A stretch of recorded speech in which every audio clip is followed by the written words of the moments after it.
What are dreams all about? We have them every night. Some are funny, some are wild, some are just completely random. Why do we have them? This is your dream. Do they serve any function in our lives? Are they meant to serve any kind of purpose? Oh, what did they do? Did they beat him? Is there a way that we can decode our dreams? Today we're going to look into a few different theories on why we dream. We're going to break down what happens when we dream, why we dream, and of course, is there any kind of hidden meaning behind our dreams that we can't see? I'm Hayden, this is my cartography. Let's get started.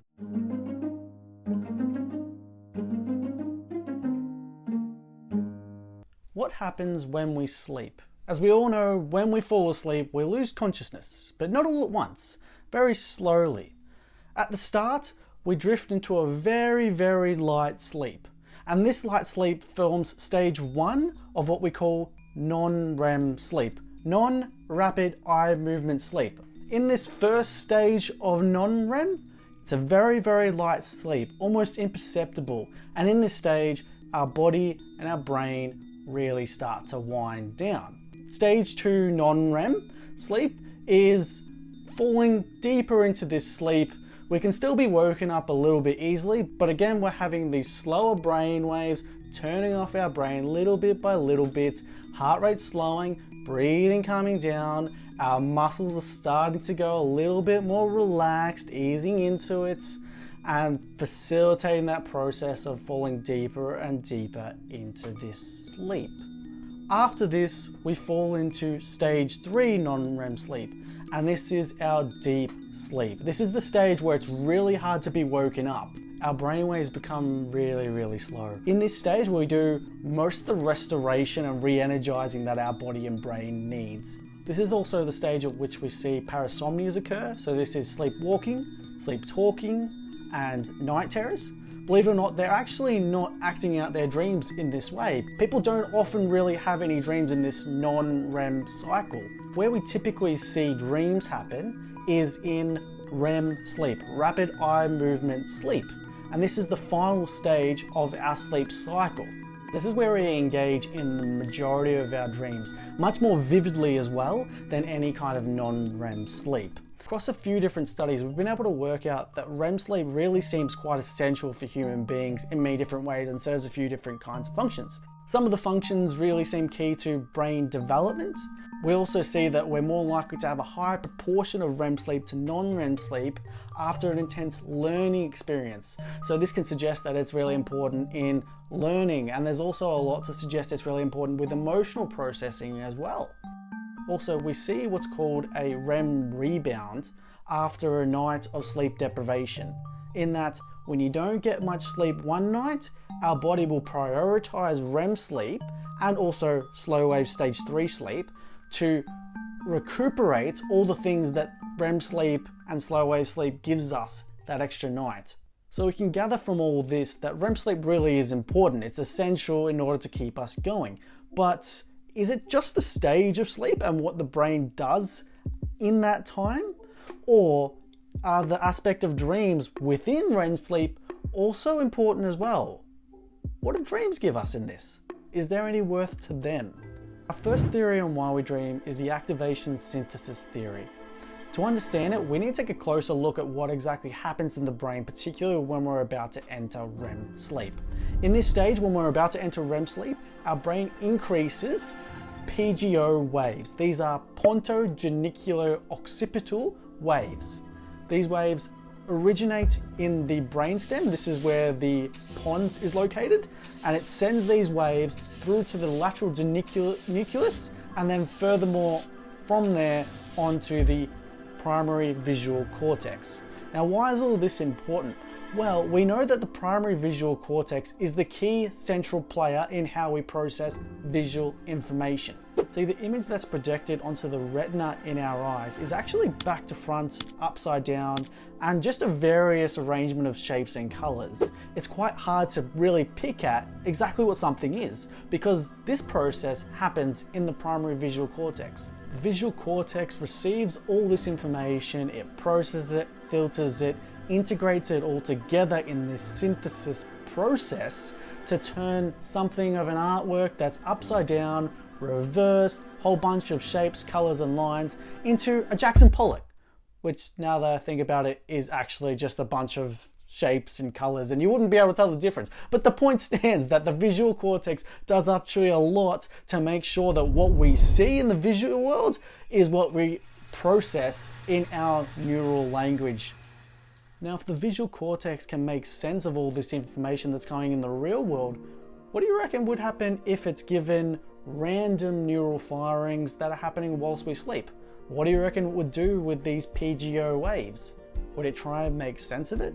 Well, this is exactly what the activation synthesis hypothesis is really suggesting.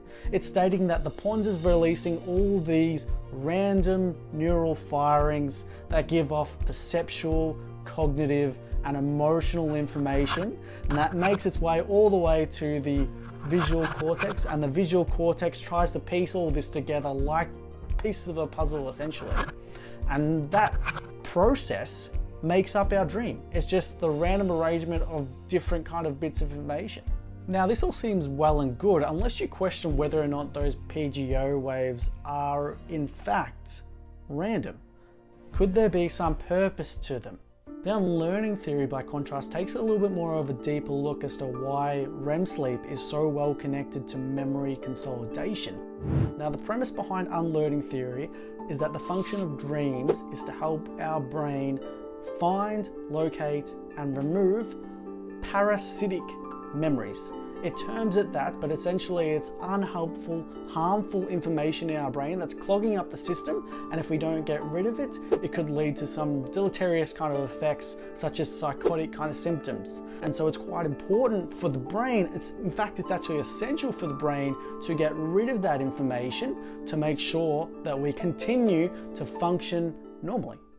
The theory states that throughout the day, our brain accumulates a lot of information froth that occurs in between neurons in this space that we call the synapse. And the synapse helps neurons communicate with each other, so we need it working kind of effectively.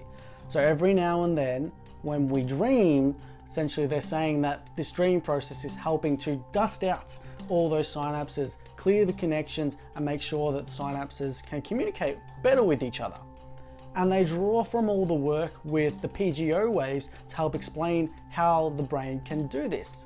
They state that this noise helps to specifically target those parasitic memories in a way that allows the brain to locate and destroy those memories so they can't generate and become stronger and have that more harmful effect in producing psychotic symptoms. As a result of this also, since our brain is targeting and destroying unhelpful parasitic memories, it's therefore able to better strengthen and consolidate those memories, those lessons, those learnings that we want, and make sure that we're improving our ability to learn on that information throughout the day. Now, we can see support for this theory in the ways that evidence has shown that after engaging in some cognitive development, some motor learning, we see in the brain those synaptic connections that aren't associated with that learning are weakened, and the ones that are associated with that learning are strengthened. Adding to this, we know that the majority of dreams that we have are actually forgotten. And the fact that they're forgotten may lend credit to this unlearning theory in that those dreams are unlearned. They're the forgotten ones because our brain has deleted them from our system. Is that all dreams are though? Just a product of our memory system? I don't know. To me, dreams seem a lot more real than that. There seems to be a lot more purpose, particularly in the content. Why do we have some dreams occur more often than not? Why do we have particular themes come up in our dreams? Maybe this next theory, the theory on threat simulation, can explain it a bit better. The theory states that dreams are a simulation, a sandbox, a fake situation that's made to feel real so that we can get some practice one-on-one with some kind of threatening experience. Because we're sometimes unlikely to engage and interact with that threatening experience in our real life, but we still want to be best prepared for it. I mean, think about it just like flight simulators for pilots. They go through emergency situations over and over and over again because they want to be ready for that 1 in a million chance that that freak accident comes up when you have both engines blown. What do you do? That's what our dreams are really trying to work towards, at least that's what this theory kind of suggests, that it's trying to prepare us for the real world so that we don't have to test out what to do when you're faced with a grizzly bear. Our dreams can give us that image and let us test out how to respond to a grizzly bear. And then when it comes to real time, we can engage in what actually worked when we were dreaming about it. From an evolutionary perspective, it makes complete sense. I mean, fear and anxiety are one of the best drivers behind our survival of all time, really. And if there's a way that we can supercharge that and, better increase our odds of survival, it makes sense that we've gotten this far maybe because of our dreams, simulating those threatening experiences. Against all this conceptual evidence of the threat simulation hypothesis, though, is the idea that's staring us right in the face, in that, I don't know about you, but I'm not dreaming about tigers and bears and gunmen and slashes every night when I go to sleep. I'm not always experiencing a nightmare. Well, another perspective to these dreams is the psychoanalytic Freudian perspective on dreams. Freud suggests that our dreams are the royal road to the unconscious. He posited that through dreams we can really work out what someone's hidden true desires are, that they're not telling you face to face in the real world because it's in their unconscious mind. Freud broke dreams down into two key components. There was the manifest content of dreams. Now this is the actual storyline of what we visualize when we're dreaming, what we can remember when we wake up if we are remembering any kind of dreams. To Freud, this manifest content was a distortion of the true desires that the person had underneath, their true thoughts, feelings, and emotions. And it was essentially a cover-up, a carefully costumed disguise of what he called the latent content.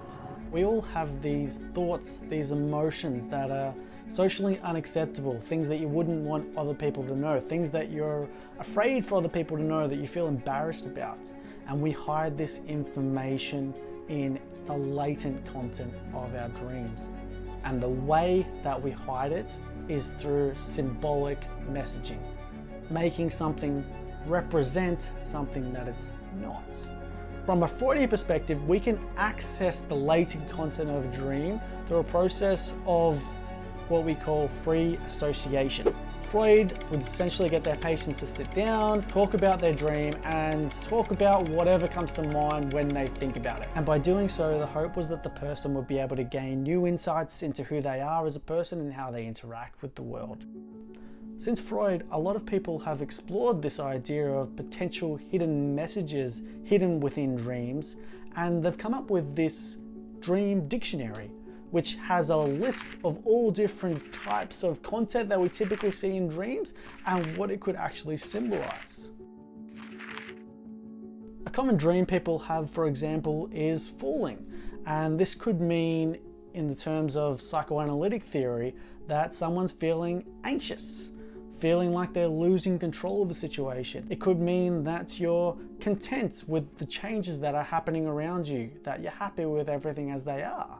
As you can see, there are many different possibilities of what the truly hidden messages behind a dream could be, which is why that process of free association is really important, because it individualizes the process and really gets at what that dream means for that person, not necessarily relying on that dream dictionary.